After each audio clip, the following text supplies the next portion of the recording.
Assalamualaikum warahmatullahi wabarakatuh.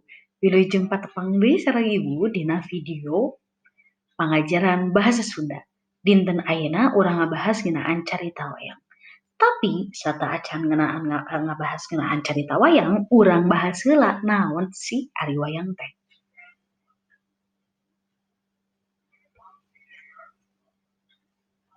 Wayang mangrupakeun wangun teater rahayati Indonesia. Rea jalma sok mangkaitkeun kecap wayang jeung bayang atawa kalangkang. Sabab dina pagelaran wayang kulit digunakeun layar anu warna bodas. Jadi jalma nu dilalajoan teh kalangkang di tukangeunana.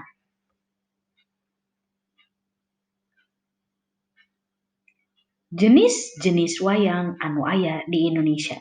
Saleresna seueur pisan jenis wayang anu aya Indonesia. Lain ngan saukur hiji dua tapi aya 11 ya. Namun Ibu ngan saukur bakal ngabahas 4 jenis wayang hungkul anu geus tipikawan hidup.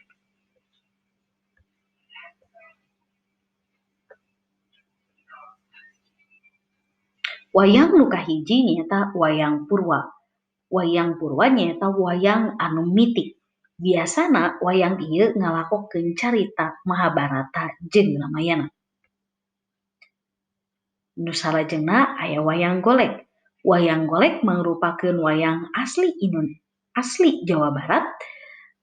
Wayang anu ngalakokeun galur boh carangan dumasar kana Mahabharata atawa Ramayana. Ngagunakeun basa Sunda dipirik ku gamelan salendro. Anu katilu aya wayang kulit. Wayang kulit nyaeta wayang anu aya di Jawa Kulon, boh di wilayah budaya Cirebon, boh di wilayah budaya Batawi. Wayang kulit Purwa nyaeta wayang anu ngalakonan dumasar kana carita Mahabharata jeung Ramayana. Anu salajengna nyaeta wayang Potehi. Wayang nu nyaritakeun lalakon ti nagari Tiongkok.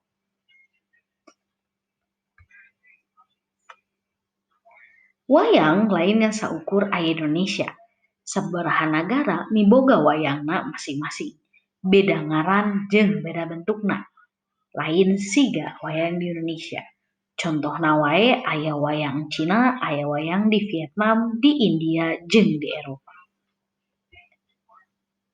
Salajengna urang bakal ngabahas ngeunaan carita wayang.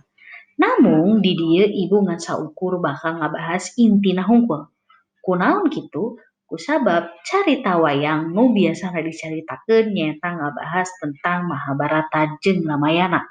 Anu umur caritana leuwih ti 2000 tahun. Lamun misalkan diasupkeun kana video, carita Mahabharata jeung carita Ramayana ngabutuhkeun videona sewang-sewangan. Ieu bakal ku Ibu kubahas minggon payun. Tah, kanggo tugas dinten ayeuna aya 3 soal anu kedah dikerjakeun.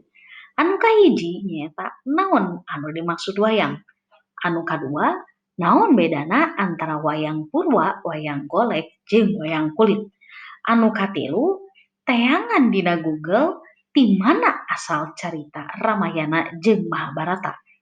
Tuluy sacara singket eusi carita Mahabharata tuliskeun dina paragraf minimal 2 paragraf. Ya, jadi hidup nyaritakeun eusi carita Mahabharata sacara singket we, minimal 2 paragraf. Mung sakitu anu tiasa kapihatur ku Ibu, hatur nuhun kasadayana anu parantos mahatuskeun. Assalamualaikum warahmatullahi wabarakatuh. Sampurasun, papendak deui minggon payun.